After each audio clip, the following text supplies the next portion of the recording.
پہلے لوگوں پر آ چکی ہے۔ اللہ فرماتا ہے مسلم الباساء والضراء، ارے پہلے لوگوں پر کیا کیا آئی مصیبت کو نہیں معلوم ہے؟ ان پر مسلم الباساء والضراء، ان کو جسمانی تکلیف دی گئی، مالی تکلیف دی گئی، ان کا کھانا بائیکاٹ کیا گیا، مارا گیا، پیٹا گیا، لیکن ان کے ایمان میں تھوڑی بھی کمی نہ آئی، ہر کوئی برداشت کرتے رہے۔ یہ اللہ تعالیٰ نے اس آیت سے پیغام دیا ہے، بتا رہا ہے کہ اے لوگوں، اسلام کوئی معمولی چیز نہیں ہے، ایمان کو کوئی معمولی چیز نہیں ہے۔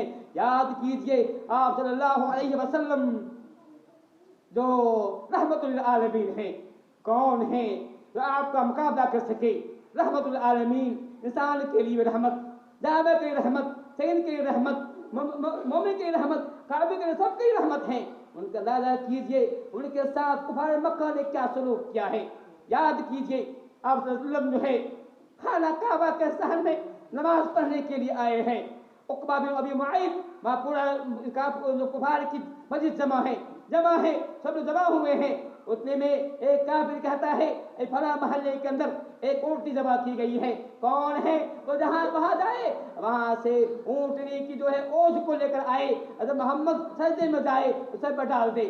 عقبہ بن معیط اٹھتا ہے، وہاں سے جاتا ہے، اونٹنی کی اوج کو اٹھا لے آتا ہے، طاق میں ہے، جیسے سجدے میں جاتے ہیں آپ صلی اللہ علیہ وسلم کے اس پر ڈال دیتا ہے، وہ سب دب جاتے ہیں، دبے ہوئے ہیں، جب اسے کینے مکہ ہنسی سے دوسرے پہ گر رہے ہیں، بالکل ہنسی کے جو ہے اچھلے اڑا رہے ہیں۔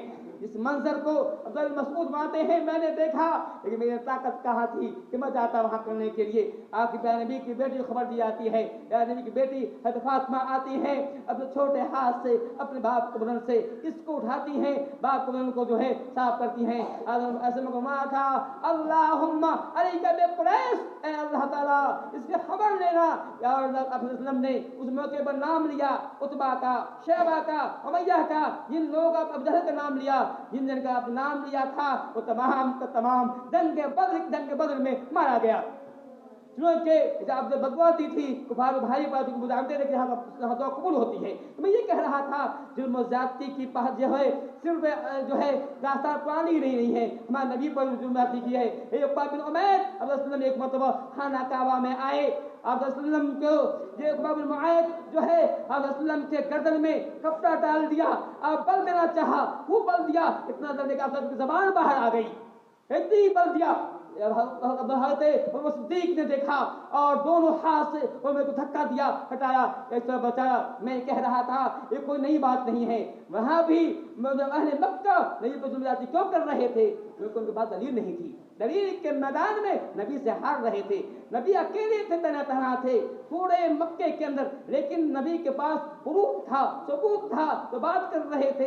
ایسی بات تھی جو عقل کو لگ رہی تھی، دماغ کو لگ رہی تھی، فطرت کے مواقع کے مطابق تھی، نام سے دلیل کو ہار رہے تھے، اس لیے وہ آپ ظلم کر رہے تھے۔ پوری تاریخ پڑھتے جائیے، ہاں پوری تاریخ نہیں پائیں گے کہ ہر باطل ہوا کرتا ہے اس کو دلیل ہوا کرتی ہے، باطل دلیل کے میدان میں کوڑا ہوتا ہے، نہتا ہوتا ہے، اور حق والے جو ہوتے ہیں وہ دلیل ہوا کرتی ہے، جو دلیل میں ہار جاتے ہیں طاقت استعمال کرتے ہیں۔ اور آگے بڑھیے، آپ صلی اللہ علیہ وسلم جو ہے مکے کے اندر دعوت دیتے ہیں، اور پھر 10 نبوت میں آپ صلی اللہ علیہ وسلم چاہتے ہیں کہ جب آپ دیکھتے ہیں کہ مکہ والے ایمان نہیں لا رہے ہیں،